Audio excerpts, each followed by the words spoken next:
enfin il est de retour, c'est la ref officielle qui nous fait le plaisir de remettre son petit boule qui chamboule. Et donc on va débriefer l'album d'Hamza. On attend ça depuis maintenant des semaines. Ah mais ouais. T'en as pensé quoi de cet album, la ref officielle? Déjà, on va présenter un peu le rappeur. Pour Ouais, ceux c'est qui important, connaissent pas, c'est important. Il y a encore des gens qui connaissent pas, j'imagine. Donc c'est un rappeur belge d'origine bruxelloise qui vient de Laken. Laken, c'est pas très loin du Mutsart, je crois, d'ailleurs. Ouais, ça vient- Mazo, c'est- j'ai c'est grandi la là, zone j'ai de bien début. raison. Et Mutsart, faut qu'il nous glisse un billet parce qu'on en parle à chaque fois dans cette émission. Je te jure, c'est vrai. La vérité, Ben c'est vrai. moi, il me paye des verres.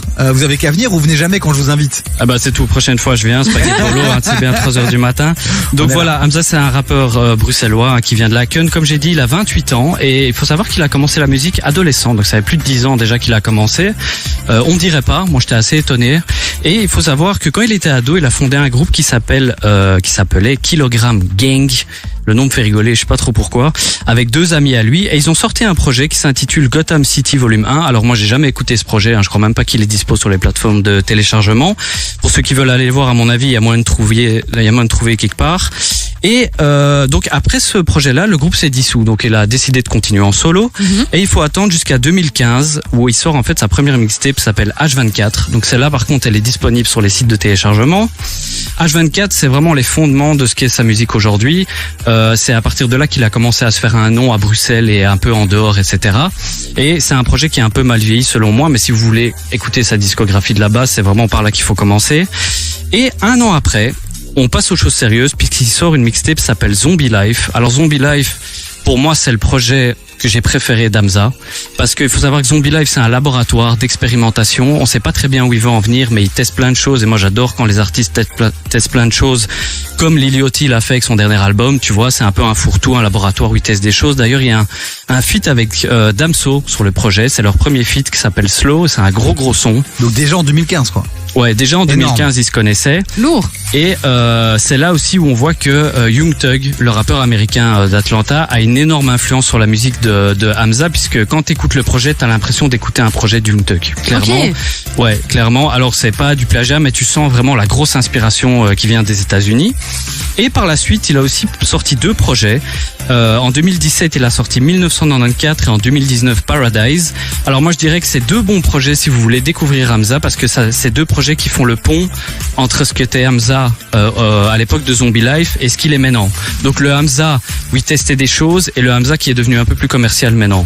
Donc moi, je trouve que c'est vraiment deux très bons projets à découvrir si vous voulez découvrir le rappeur. Et il faut savoir qu'en 2016, il a aussi sorti un projet qui s'appelle New Casanova et qui est axé dancehall.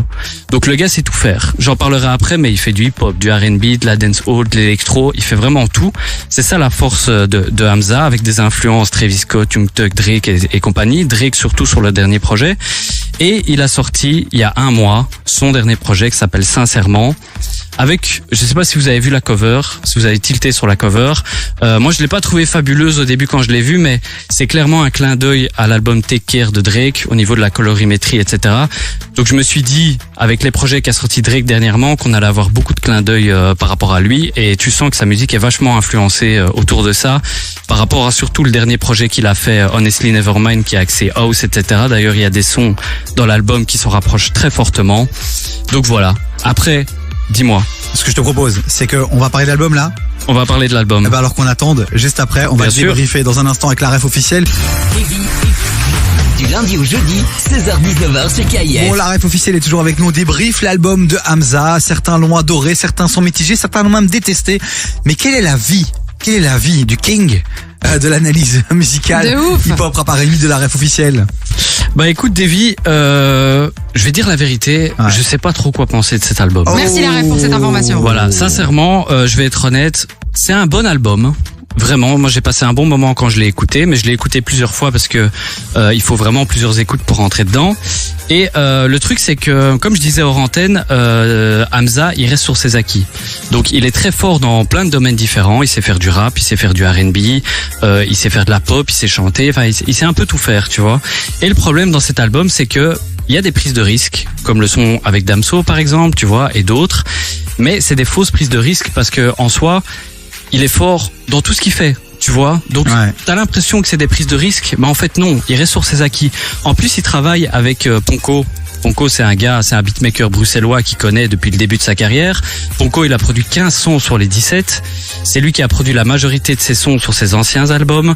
Donc, j'ai vu beaucoup de tweets qui disaient aussi que le problème avec Hamza, c'est que il fait des albums, mais il travaille toujours avec les mêmes personnes. Tu vois, on aimerait bien le voir un peu avec d'autres producteurs, avec d'autres types d'instruments, avec d'autres types de featuring, tu vois. Et pourquoi? Parce que imagine s'il avait bossé avec un autre et qu'on n'aurait pas retrouvé sa patte, on aurait dit ouais, mais pourquoi il a pas bossé avec le gars sûr avec qui il travaillait pas faux, ça. historiquement? Oui, bien sûr, mais je pense que au bout d'un moment, si tu veux que ta carrière continue à décoller, bon là ça a marché en l'occurrence, on va parler des ventes tout de suite, mais il faut que tu passes à autre chose musicalement, il faut que tu testes des choses, tu vois, comme Drake a fait avec Honestly Nevermind, un Ok. album house, personne n'attendait ça, et voilà, c'est une prise de risque. Ouais, mais est-ce que tu penses qu'il en est à ce niveau-là de sa carrière pour prendre des risques comme Drake le fait? Ben, moi je pense que il doit le faire à partir de cet album.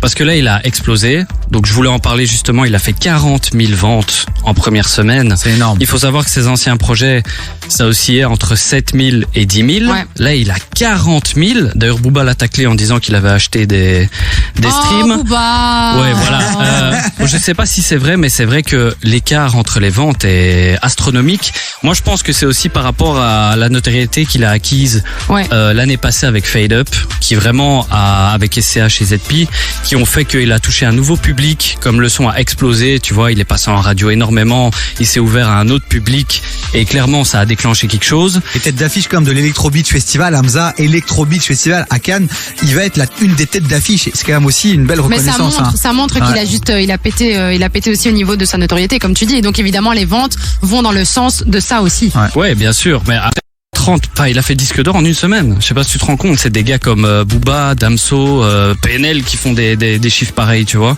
Hamza, je dis pas que c'est pas une tête d'affiche, mais Pas de comparé là à pour des ça. gars comme ça, c'est énorme, tu vois. Donc tant mieux pour lui. Donc je pense que maintenant, son prochain album, il faut vraiment qu'il essaye de passer à quelque chose d'autre, peut-être avec des autres producteurs, s'ouvrir un peu plus dans des choses différentes, même si globalement il le fait, tu vois. Il y a des sons house dans l'album, I Love You c'est un son house, il y a le son Nocif avec Damso où il reprend le sample de Mojo sur le son Lady, d'ailleurs grosse surprise, moi je m'attendais pas du tout à ça. D'ailleurs ce que je peux lui reprocher sur ce son comme je l'ai écrit, c'est que il reste sur les bases du son, il invente rien, il innove pas, le refrain c'est quasiment le même au niveau du flow, de la mélodie, etc. C'est la même chose, tu vois. Il sait que ça va fonctionner, il sait que c'est un truc radio qui va péter pendant 6 mois comme Die de Gazo par exemple, tu vois. Donc il sait ce qu'il fait et ça change un peu des sons trap qu'ils avaient fait avec Damso à l'époque. Donc c'est une bonne surprise. Et tu sens aussi sur Ma Réalité, il y a aussi le refrain I Need a Girl. Je sais pas si vous avez capté. Sur Non. le son Ma Réalité, il a repris le refrain du son I Need a Girl avec Mario Winans, P. Diddy et Usher. Oh. Ouais, voilà, donc il y a pas mal de clins d'œil comme ça au niveau du rap US. Sur Free, YSL, il a repris aussi le flow de Young Thug. Donc Young Thug qui est dans la sauce actuellement, il a voulu lui faire un hommage pour dire qu'il prenait pas mal d'influence dans sa musique, etc. Donc il y a pas mal de trucs comme ça dans l'album. Et donc moi je trouve que globalement c'est un bon album. Il passe bien, écouter dans la voiture, mais ça révolutionne pas la carrière d'Hamza, ça révolutionne pas la musique clairement. Bon, c'est pas ce qu'on lui demande aussi, tu vas me dire. Hein. Et ce qui est bien, c'est qu'il y a des sons pour maintenant, l'hiver, l'automne, et il y a des sons plus ambiançants pour l'été. Tu vois, donc ça veut dire que je pense que l'album va vraiment marcher dans le temps. Et voilà, c'est un bon projet, c'est solide. Il y a des gens qui disent que c'est au niveau d'un album de Michael Jackson. J'ai vu des dingueries sur Twitter. Ah, mais Chloé, oui, mais tu les c'est as ça. vues aussi, je Mais crois. oui, c'est pour ça que moi j'étais pas prête. J'avais ouais. des attentes très très hautes du coup. Ouais, mais il faut se calmer. Hein. Les gens qui écrivent des choses comme ça, je sais pas ce qu'ils prennent, mais la drogue est dangereux pour la santé, les amis. Il faut pas en abuser. La santé mentale. Ouais, exactement. Donc voilà. Moi, je trouve que voilà, c'est vraiment un bon projet. Si vous connaissez pas Hamza et que vous le découvrez avec ce projet, vous allez kiffer. Si vous le connaissiez, vous allez kiffer. Donc voilà, c'est du solide, c'est du Hamza, mais c'est pas révolutionnaire quoi. Et ben voilà, c'était le débrief Un de bon l'album débrief de la d'Hamza ref, par hein. la ref officielle, bien argumenté. À jeudi prochain. Avec grand Et plaisir. on va je se serai là. suivre sur Twitch aussi, puisque c'est la grande nouveauté de la ref. On peut le suivre sur Twitch maintenant. Tout à fait. Et sur Twitch, c'est la ref. _TV et pour les boomers _ c'est le tiré vers le bas.